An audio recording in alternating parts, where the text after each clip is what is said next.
ক্যালসিয়ামের অসিলেশন। এই ক্যালসিয়ামের অসিলেশনটা কি, কিভাবে পজিটিভ এবং নেগেটিভ ফিডব্যাকের কারণে ক্যালসিয়ামের ওয়েভ তৈরি হয় এবং এর অসিলেশন হয়, সেটা নিয়ে আমরা এখন একটু দেখব। ক্যালসিয়াম অসিলেশন হচ্ছে যে rhythmic fluctuation of intracellular calcium concentration. সেলের ভিতরে মানে ইন্ট্রাসেলুলার ক্যালসিয়ামের যে ঘনত্ব, এটা হচ্ছে ফ্লাকচুয়েশন হবে, মানে কমবে বাড়বে আর কি। এটা একটা রিদমিক প্রক্রিয়া, একটা ছন্দের মধ্যে ছান্দিক প্রক্রিয়ায় হইতে থাকবে। এখন এটা কিভাবে হয়? আমরা জানি যে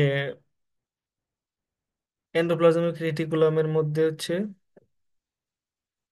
IP3 রিসেপ্টর থাকে।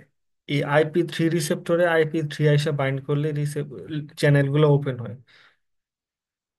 ওপেন হইলে ক্যালসিয়াম কি হয়, এই যে লুমেনের ভেতর থেকে হচ্ছে চ্যানেল দিয়ে বাইরে বেরিয়ে সাইটোসলে চলে আসে। তো এখানে সেম জিনিস দেখানো হয়েছে। সবুজ গুলা হচ্ছে এখানে অ্যাক্টিভ অবস্থায় আছে, লালটা হচ্ছে এখানে ইনঅ্যাক্টিভ অবস্থায় আছে। লিগ্যান্ড বাইন্ড করার পরে রিসেপ্টর অ্যাক্টিভেট হলো, চ্যানেলটা খুলে গেল, ক্যালসিয়াম বাইরে বেরিয়ে আসলো। তো এখানে হয় কি, একটা চ্যানেল খুলে গেলে ক্যালসিয়াম যখন বাইরে বেরিয়ে আসে, তখন তারপর একটা খুলে যায়, ওইখান থেকেও বাইরে বেরিয়ে আসে, তারপরেরটা খুলে যায়, ওইখান থেকেও ক্যালসিয়াম বাইরে বেরিয়ে আসে। এই যে এইভাবে চলতে আছে ঢেউয়ের মতো, একটার পর একটা এইভাবে একসময় সবগুলা মধ্যে থেকে যায় এবং ক্যালসিয়াম লুমেন থেকে সাইটোসলে বেরিয়ে আসে। তো একটা সময় সেলের যে কাজের জন্য ক্যালসিয়ামের প্রয়োজন ছিল ওইটা মানে কমপ্লিট হয়, বা ওইটার যে ঘনত্ব দরকার ছিল অতটুকু হয়ে যায় বা তার চেয়ে একটু বেশি হয়ে যায়। তো তখন কি হয়, সেলের আর ভেতর থেকে বাইরে ক্যালসিয়ামের প্রয়োজন নাই।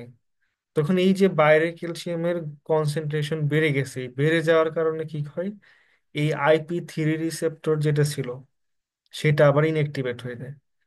এখন এই IP3 রিসেপ্টর ইনঅ্যাক্টিভেট হয়ে গেলে কি হয়, ঘনত্ব বেড়ে যাওয়ার কারণে ওয়ান বাই ওয়ান বাকি যেগুলো আছে সেগুলো কি হয়, চ্যানেলগুলো বন্ধ হয়ে যায়, মানে এখান থেকে ক্যালসিয়াম বেরোয়া বন্ধ হয়ে যায়।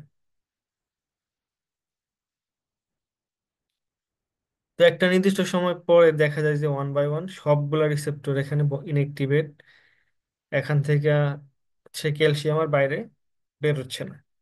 এই যে জিনিসটা, এটা হচ্ছে একটা ছান্দিক প্রক্রিয়া চলতে থাকে। এটার একটা পজিটিভ ফিডব্যাক হয়, আর একটা হচ্ছে যে নেগেটিভ ফিডব্যাক হয়।